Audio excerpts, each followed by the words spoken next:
नमस्कार, आप देख रहे हैं जनसत्य न्यूज। मैं हूं विवेक पाठक। देश भर में महामारी कोरोना से जो निपटने के जो सरकार के प्रयास हैं, उस पर हर जनप्रतिनिधि भी, खासतौर से जो सांसद हैं, विधायक हैं, तमाम वो कोशिशें जारी रखे हुए हैं, जिसमें अब ये उम्मीद की जा रही है कि श्रमिक, प्रवासी मजदूर और तमाम ऐसे लोग जो कि खास तौर पर इस देश में उन चुनौतियों से रोज रूबरू हो रहे हैं जिनसे हमारी सरकार ने निपटने के दावे किए हैं। ऐसी स्थिति में महाराष्ट्र की जो स्थितियां हैं, वहां पर जो गरीब तबका है, जो बाहरी जो प्रवासी मजदूर हैं, उनको लेकर काफ़ी सारी जो बयानबाजियां और राजनीतिक एजेंडा और बिसात शुरू हुए। अब इसी मुद्दे पर बात करने के लिए आज हमारे साथ महाराष्ट्र से ही खास तौर से रामदास अठावले जी हमारे साथ जुड़े हुए हैं। आप minister state of social justice and empowerment के लिए गवर्नमेंट ऑफ इंडिया में, साथ ही साथ आप राज्यसभा से सांसद हैं और खास तौर से अध्यक्ष हैं आप रिपब्लिकन पार्टी ऑफ इंडिया के लिए। रामदास जी, बहुत बहुत स्वागत है आपका हमारे विशेष कार्यक्रम में। हाँ, ठीक है, बोलिए बोलिए। जय भीम, जय भारत, बोलो जी। विवेक पाठक सर, जी। स्थितियां जो है प्रवासी मजदूरों को लेकर अगर बात किया जाए, देश में जो हालात बने हुए हैं कोरोना महामारी के चलते, महाराष्ट्र में खास तौर से सर बड़ी चुनौतियां सामने देखने को मिल रही हैं, क्या कहना चाहेंगे? हाँ, तो मतलब अभी महाराष्ट्र में भी चुनौती है, पूरे देश भर में चुनौती है, पूरे दुनिया भर में चुनौती है, क्योंकि पाठक जी कोरोना अपने पीछे लगा है, लेकिन हम भी कोरोना का पीछा कर रहे हैं। कोरोना गो गो गो गो कोरोना का नारा मैंने 20 फरवरी को दे दिया था, और चाइना के एम्बेसडर और मैंने जब चाइना में कोरोना था तब मैंने गो कोरोना का नारा दे दिया था। तो अभी कोरोना तो नहीं जा रहा है, लेकिन कोरोना को भगाने के लिए और लोगों को जगाने के लिए हम सब लोगों की कोशिश जारी है। माननीय प्रधानमंत्री नरेंद्र मोदी जी ने चौथी बार लॉकडाउन अनाउंस कर दिया है। लॉकडाउन से अपनी इकोनॉमी बहुत बड़ी खराब होती है, इसकी जानकारी उनको है, लेकिन अपनी जिंदगी को बचाने के लिए कुछ तकलीफें निकालने की आवश्यकता है, कुछ तकलीफों का सामना करने की आवश्यकता है। और इसीलिए मोदी साहब ने मतलब शुरू में 1,70,000 का पैकेज दे दिया, और उसके बाद 18,000 करोड़ रुपया दवा पानी के लिए भी अनाउंस कर दिए थे। अभी आप लोगों को मालूम है कि 20 लाख करोड़ का जो पैकेज है, ये पैकेज अनाउंस कर दिया है। उसमें कुटीर उद्योग है, स्मॉल स्केल इंडस्ट्री है, मिडिल क्लास की इंडस्ट्री है, मजदूर है, किसान है, और सभी लोगों को न्याय देने की कोशिश हुई है। तो लेकिन जो सवाल आपने किया है कि मुंबई में और महाराष्ट्र में बहुत ज्यादा केसेस बढ़ती जा रही है, क्योंकि आप लोग जानते हैं कि मुंबई अपने देश की आर्थिक राजधानी है। मुंबई में पूरे दुनिया के लोग आते रहते हैं, और ये कोरोना चाइना से इधर आया नहीं है। चाइना से तो आने के लिए मतलब वो नहीं आ पाया, लेकिन वो बाहर से इधर आ गए, अमेरिका से आया, लंदन से आया, गल्फ से आया, और अलग अलग कंट्रीज से जो लोग इधर आए वो कोरोना लेकर आए, और ये कोरोना मुंबई में ज्यादा बढ़ रहा है, बहुत सारे बस्ती बस्ती में जा रहा है, झुग्गी झोपड़ी में वो घुस चुका है, और झुग्गी झोपड़ी से जल्दी निकालना मुश्किल है। लेकिन हमारी कोशिश है, हमारे नरेंद्र मोदी जी के नेतृत्व में हमारी कोशिश जारी है, या उद्धव ठाकरे जी जो महाराष्ट्र के मुख्यमंत्री है वो भी कोशिश कर रहे हैं। यहाँ की मुंबई महानगर पालिका है, MMRDA है, महाराष्ट्र सरकार है, भारत सरकार है, और हम सब लोग जो कार्यकर्ता है, तो हम सब लोगों को मतलब समझाने का काम कर रहे हैं, ज्यादा भीड़ ना करो। और मैंने तो मतलब लोगों को बोला था कि कोई भी मत आइए रोड पर, कोई भी मत आओ रोड पर, मैं विनती करता हूँ आपको हाथ जोड़कर। हम अभी है बहुत बड़े गंभीर मोड़ पर, हम अभी है बहुत बड़े गंभीर मोड़ पर, फिर क्यों तुम आ रहे हो रोड पर? तो लोगों ने रोड पर नहीं आना चाहिए। अपना जीवन बहुत बड़ा है, अपनी इकोनॉमी तो डाउन होती जा रही है, लेकिन अपनी जिंदगी को बचाने के बाद अपने देश की इकोनॉमी बाद में हम सुधार देंगे, और लेकिन हमें बचने की आवश्यकता है। अगर लॉकडाउन अनाउंस किया है तो किसी ने घर के बाहर नहीं आना चाहिए, और इसी तरह मतलब हम नियम को फॉलो कर रहे हैं, दिन भर 24 घंटा घर में रह रहे हैं। तो इसीलिए मुझे लगता है कि ये हमारे मुंबई में और महाराष्ट्र में जो संख्या बढ़ती जा रही है, तो उसको कम करने के लिए जरूर हमारी कोशिश है, और 15 दिन के अंदर संख्या कुछ कम हो सकती है, और हमारी कोशिश उसके लिए जारी है। हमारे जो डॉक्टर्स है, नर्सेस है, वार्ड बॉय है आया है, और उसके साथ साथ हमारी पूरी यंत्रणा जो है वो बहुत बड़ा काम कर रही है। म्यूनिसिपालिटी के जो मजदूर है वो भी मतलब सफाई कर रहे हैं, और इसी तरह मतलब जो लोग लोगों को बचाने का काम कर रहे हैं, तो लोगों को अगर ये डॉक्टर बचाने का काम कर रहे हैं, तो कोरोना को नचाने का काम हम सब लोगों ने करने की आवश्यकता है। और इसीलिए कोरोना को यहाँ से भगाने के लिए हम सब लोगों ने कोशिश करनी चाहिए, ऐसा मुझे लगता है पाठक जी। लेकिन सर बात तो ये है कि जो हालात हैं, राजनीतिकरण इसमें हो रहा है, और देश में आपने तो नारा दिया गो कोरोना का, लेकिन वहां जो नारा निकल के आ रहा है महाराष्ट्र से और तमाम उन राज्यों से कि गो मजदूर, गो प्रवासी मजदूर, गो कामगार, गो श्रमिक, उनकी जो हालत जो खराब हो रही है, कहीं ना कहीं सर सरकार को क्या किस तरह के स्टैंड लेना चाहिए? हाँ, तो सरकार ने तो स्टैंड ले लिया है, क्योंकि लॉकडाउन में मजदूरों को बिल्कुल काम नहीं था।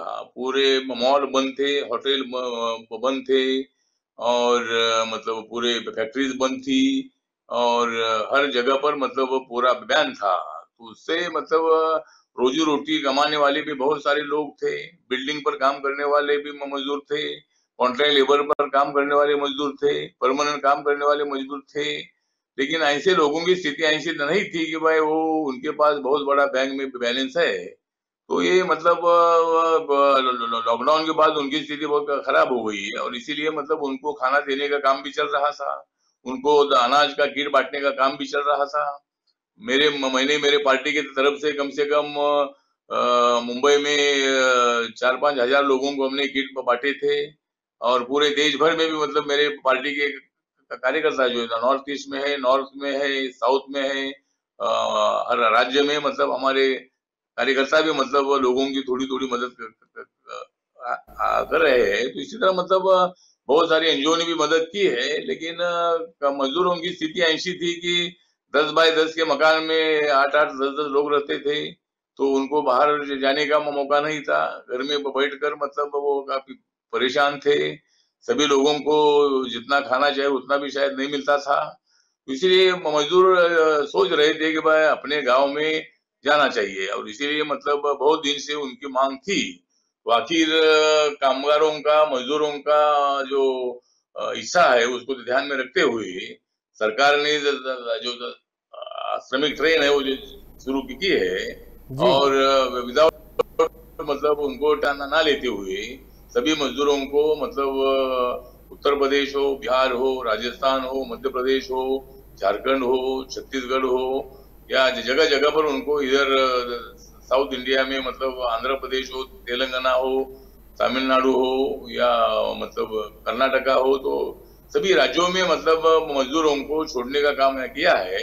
जी। तो मुझे लगता है कि मजदूरों को अभी वहाँ वो अपने गांव में जाएंगे, पहुंच गए हैं, वो अपनी खुली हवा में रहेंगे। तो लेकिन मजदूरों के लिए मतलब ज्यादा से ज्यादा पैकेज देने की कोशिश सरकार की है। पहली बार सरकार ने 5 किलो चावल सभी को फ्री में देने का निर्णय लिया था। जो बिलो पॉवर्टी लाइन के जो लोग हैं, जिनके पास बिलो पॉवर्टी लाइन का रेशनिंग कार्ड है, उनको तो 2 रुपए किलो गेहूं और 3 रुपए किलो चावल में मिलता ही था। लेकिन उसके बाद अभी उनको 5 किलो एक आदमी को एक महीने का जो चावल है फ्री में देने का निर्णय हुआ था। लेकिन अभी अभी निर्मला सीतारामन जी ने अनाउंस कर दिया है कि जिनके पास आधार कार्ड है उनको भी मतलब चावल है, गेहूं है और दाल है, ये भी मतलब रेशन कार्ड पर मिलेगी। तो सरकार की तरफ से ज्यादा कोशिश लोगों को मदद करने के, कम से कम 80 करोड़ लोगों को अनाज का फायदा हुआ है। और इसी तरह मुझे लगता है कि मजदूरों की तरफ ज्यादा हमारे सरकार का ध्यान है। मोदी सरकार सभी लोगों का विचार करती है, लेकिन सबसे ज्यादा विचार मजदूरों का करती है। जिन मजदूरों के मतलब जिन मजदूर और के किसानों के मतलब पसीने पर हम लोग मतलब हमारा काम करते रहते हैं, हमको खाना पीना मिलता है।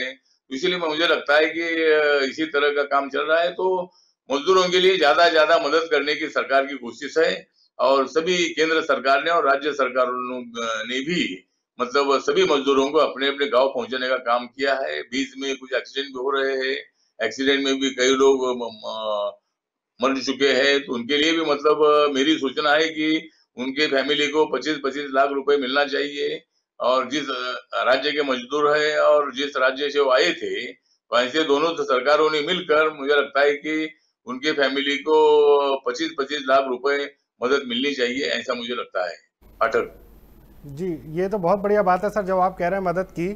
और हालांकि जो स्थितियां जो चल रही हैं, जो सड़कों पे आज भी आपके दावे हैं, सरकार के भी तरफ से जो है बातें कही जा रही हैं, लेकिन विपक्ष, खास तौर से कांग्रेस, उसका दावा है कि ये जो राहत पैकेज प्रधानमंत्री ने 20 लाख करोड़ का दिया है वो दूरदर्शी है, लेकिन अभी हाल में जो मदद की जरूरत है खाने पीने से लेकर उनके रोजगार के लिए, उस पर ये राहत पैकेज अभी आसानी से जो है मददगार साबित नहीं होगा। फिलहाल के लिए फर्स्ट एड में नहीं काम आएगा।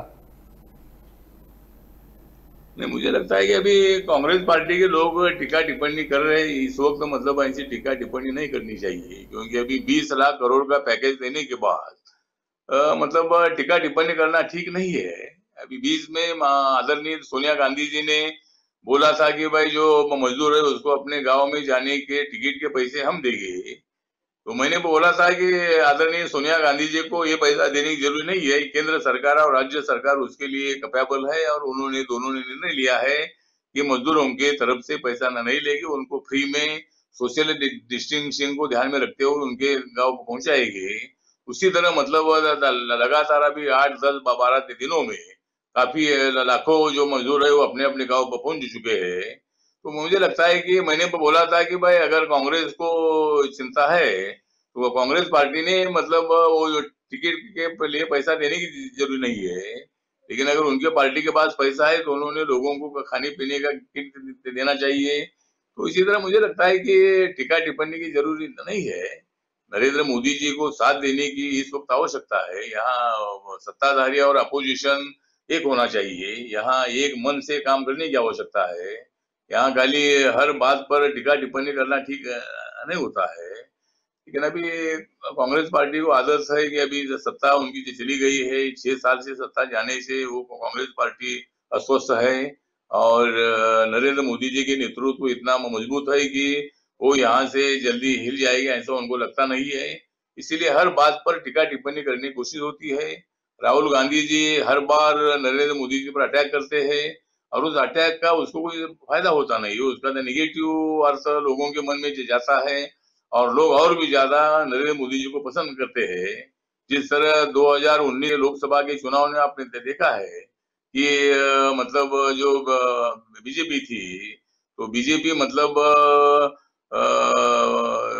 वहाँ मतलब 272 सीटों वाली बीजेपी थी 214 में, लेकिन उनको मतलब 303 सीटें में मिली। तो इसका मतलब ये है कि लोग नरेंद्र मोदी जी के नेतृत्व को पसंद कर रहे हैं और जिनको सत्ता मिलती है उनको साथ देने की अपोजिशन की जिम्मेदारी होती है।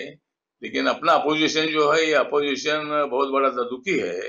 नरेंद्र मोदी जी का नेतृत्व इतना मजबूत हो रहा है, इसके लिए वो बहुत बड़े मतलब मन मिटाव उनके मन में हमेशा रहता है।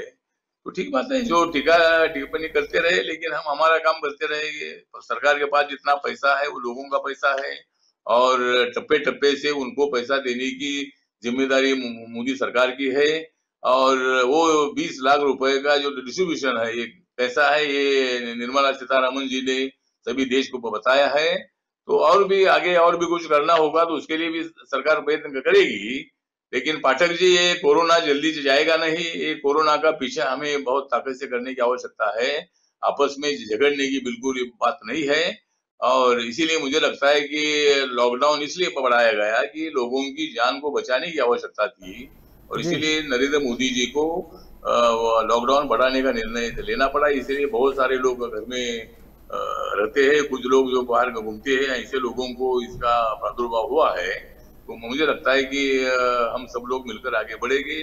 और कांग्रेस पार्टी को भी मेरा निवेदन है कि आदरणीय सोनिया गांधी जी और राहुल गांधी जी को भी हमारा निवेदन है कि आपने भी हमें सुझाव देना चाहिए, ना कि टीका टिप्पणी करनी चाहिए।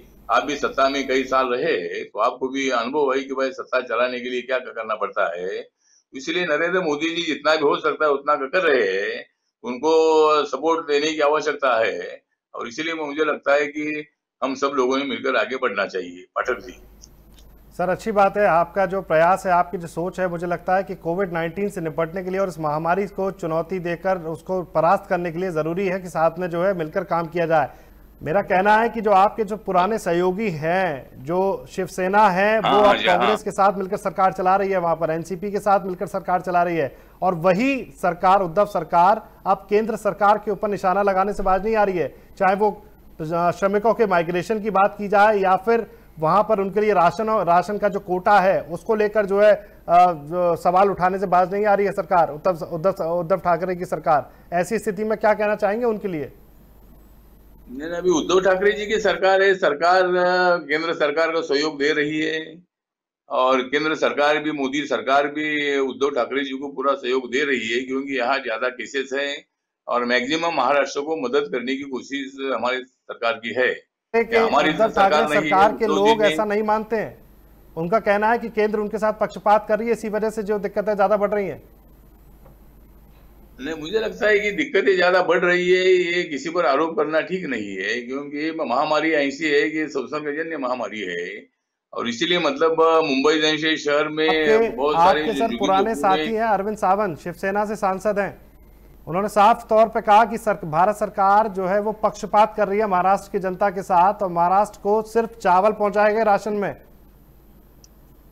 मुझे लगता है कि चावल तो अभी सरकार के पास जितना पैसा था उतना पैसा सरकार ने अनाउंस कर दिया था और किसी के साथ भेदभाव करने की बिल्कुल आवश्यकता नहीं है। महाराष्ट्र को सबसे ज्यादा मदद करने की कोशिश हमारी सरकार ने की है और हम सब लोग भी महाराष्ट्र के हैं। महाराष्ट्र की जनता के ताकत पर हम लोग यहाँ राजनीति में खड़े हैं, तो महाराष्ट्र की जनता को सहयोग देने की जिम्मेदारी हमारे नितिन गडकरी जी है, पीयूष गोयल जी है, राव साहेब दानवे पाटिल जी है, मैं हूँ और मतलब इसी तरह हमारे संजय धोत्रे जी है। तो जो महाराष्ट्र के हम सब लोग मंत्री के केंद्र में है, तो हमारी भी जिम्मेदारी है कि भाई महाराष्ट्र को ज्यादा मदद मिले और हमने भी मतलब कोशिश करने के बाद महाराष्ट्र को ज्यादा मदद मिली है। तो अभी इतनी भी मदद करे तो लोग खुश होते नहीं है, तो इसलिए मुझे लगता है कि अरविंद सावंत जी का कहना होगा, लेकिन ऐसा नहीं है कि भाई हम सरकार किसके साथ भेदभाव कर रही है। सरकार है और सरकार का कोई भी है। उद्धव जी तो हमारे पहले बहुत अच्छे मित्र है, आज हमारे मित्र नहीं रहे हैं, वो कांग्रेस एनसीपी के मित्र बन चुके हैं, लेकिन अभी बीजेपी आरपीआई की मित्र नहीं रहे। लेकिन उसके बावजूद भी सरकार अगर आपकी है, यहाँ लोकतंत्र में जिसकी मेजोरिटी होती है उनकी सरकार होती है, तो यहाँ बीजेपी शिवसेना का नहीं जम पाया, इसीलिए वहाँ ये तीनों एक साथ आए, इन्होंने सरकार बनाई है। तो ठीक बात है, यहाँ कोई पॉलिटिक्स करने की आवश्यकता नहीं है, लेकिन उद्धव ठाकरे जी भी मतलब यहाँ अच्छी कोशिश कर रहे हैं, लोगों को मार्गदर्शन कर रहे हैं और कोरोना को मतलब किस तरह यहाँ से खत्म किया जा सकता है, यहाँ जब भगाया जा सकता है, उसके लिए यहाँ उद्धव ठाकरे जी की भी कोशिश है और हमारे माननीय नरेंद्र मोदी जी उद्धव ठाकरे जी के साथ बहुत ही अच्छा सहयोग दे रहे हैं और ऐसा मुझे लगता है। चलिए, आप ऐसा कह रहे हैं, लेकिन सर उद्धव ठाकरे सरकार के मंत्री ऐसा नहीं मानते हैं और सरकार के प्रतिनिधि भी साफ तौर पे कह रहे हैं कि भारत सरकार की तरफ से पक्षपात है। चलिए, ये अलग राजनीति से अलग जाते सर। महामारी को देखते हुए प्रवासी मजदूर आज जो लोग सड़कों पर हजारों किलोमीटर जा रहे हैं सर, कहीं ना कहीं महाराष्ट्र से निकले हुए वो लोग जो आज मध्य प्रदेश पहुंचे और वहां पर कोरोना पॉजिटिव भी पाए गए, ये बहुत बड़ी चुनौती है सर कोरोना के संक्रमण को रोकने के लिए। सरकारों को क्या हिदायत देना चाहते हैं आप, अपने सुझाव क्या देना चाहते हैं उनके लिए, राज्य सरकारों के लिए? तो मतलब अभी जो मजदूर जा रहे हैं यहाँ से चेकअप करने के बाद ही कुछ मजदूरों को ट्रेन से भेजा जा रहा है, लेकिन जो पैदल जा रहे हैं तो ऐसे लोगों को कहाँ चेकअप का कोई ऐसा प्रोविजन नहीं है। लेकिन जो भी है, जो ट्रेन से जाए या कहीं से भी जाए, लेकिन कोरोना वहाँ ये मजदूर जाने के बाद एकाध को अगर वो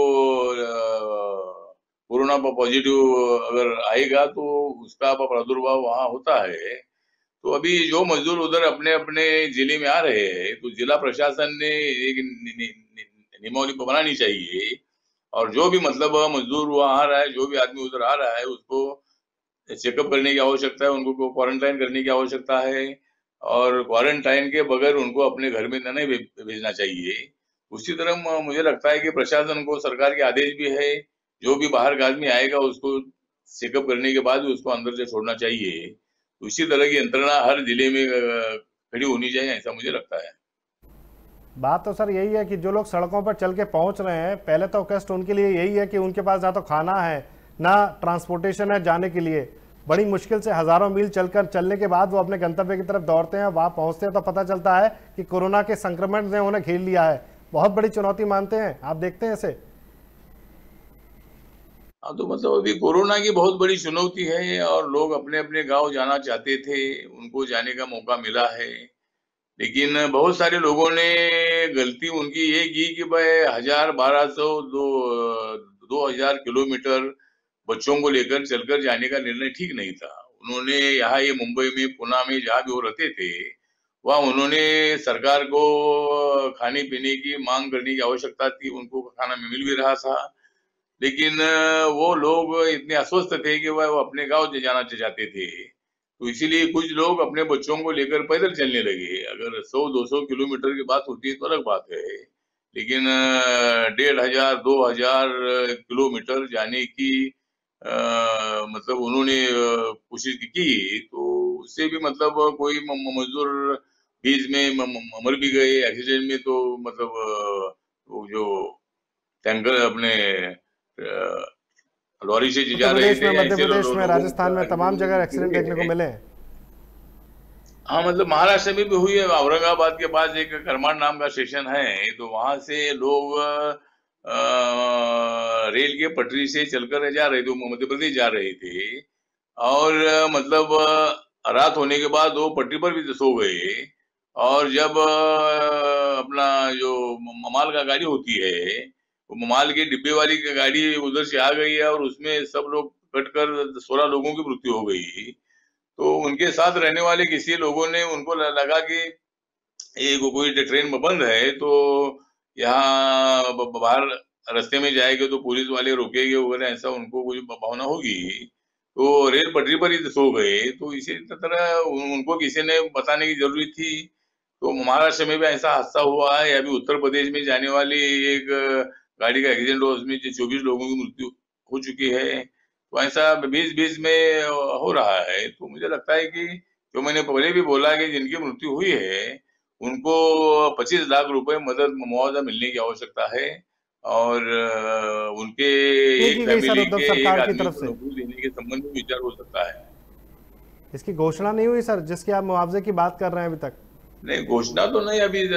जिस तरह महाराष्ट्र के सरकार ने जो यहाँ औरंगाबाद के करमाड में जो लोग मर गए थे अपने रेल पटरी पर, जी। उनके लिए 5-5 लाख रुपए की मदद उन्होंने अनाउंस की है।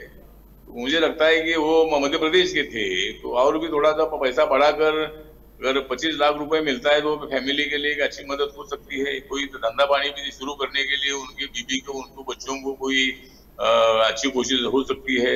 कोई डेयरी का बिजनेस हो, कुक्कुट पालन का बिजनेस हो, या और भी कोई थोड़ा खेती ले लेना हो, तो जी। ऐसा अगर 25 लाख रुपए में मिलेंगे तो मुझे लगता है कि वो फैमिली का गुजारा उसमें ठीक ढंग से वो कर सकते हैं। इसीलिए सरकार ने उसके बारे में विचार करना चाहिए, ऐसा मुझे लगता है।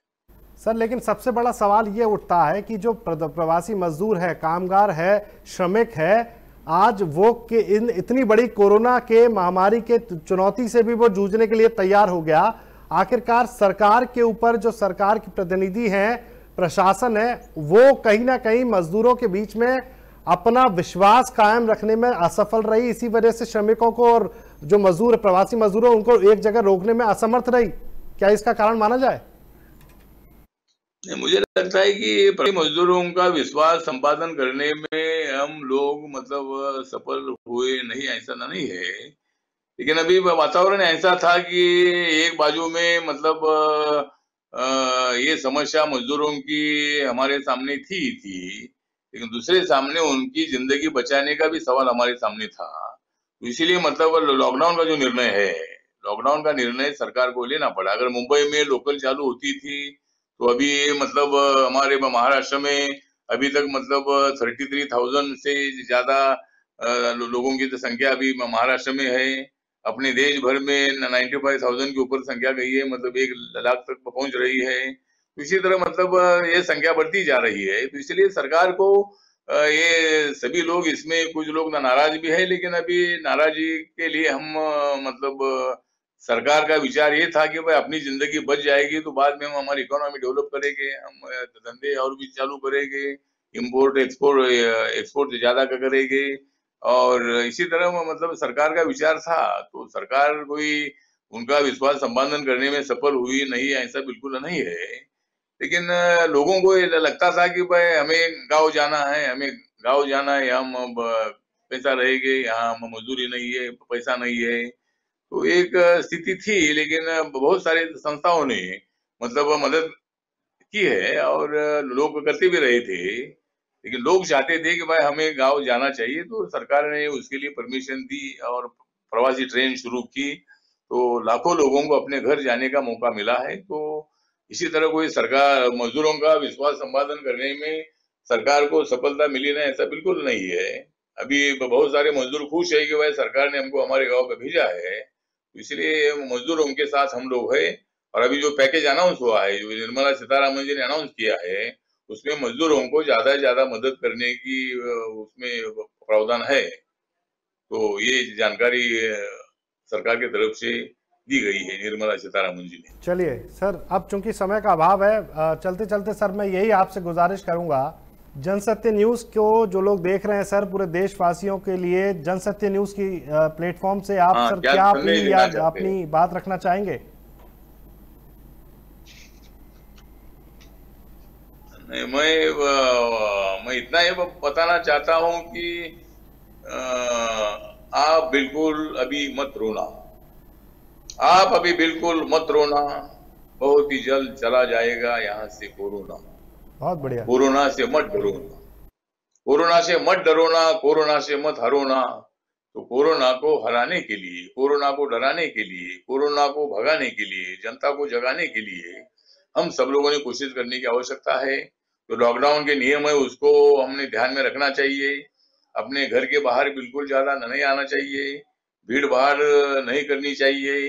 तो अगर ऐसा हम करेंगे तो कोरोना को यहाँ से जाने के लिए रास्ता मिलेगा।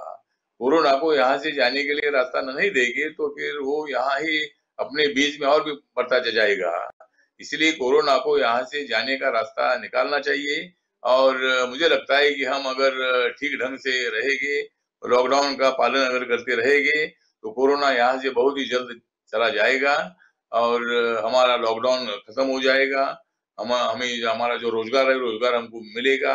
हमारी जो इकोनॉमी डाउन हुई है वो अप हो जाएगी और भारत एक अच्छा देश के रूप में पूरे दुनिया के सामने आएगा। जिस तरह अमेरिका ने भी मतलब कुछ दवा अपने इंडिया से मंगाई और अभी इंडिया में अच्छा प्रोडक्शन होता रहेगा, तो बाहर अभी चाइना की इकोनॉमी भविष्य में खत्म हो सकती है, उसका इंपोर्ट एक्सपोर्ट का बिजनेस बहुत बड़ा डाउन हो सकता है।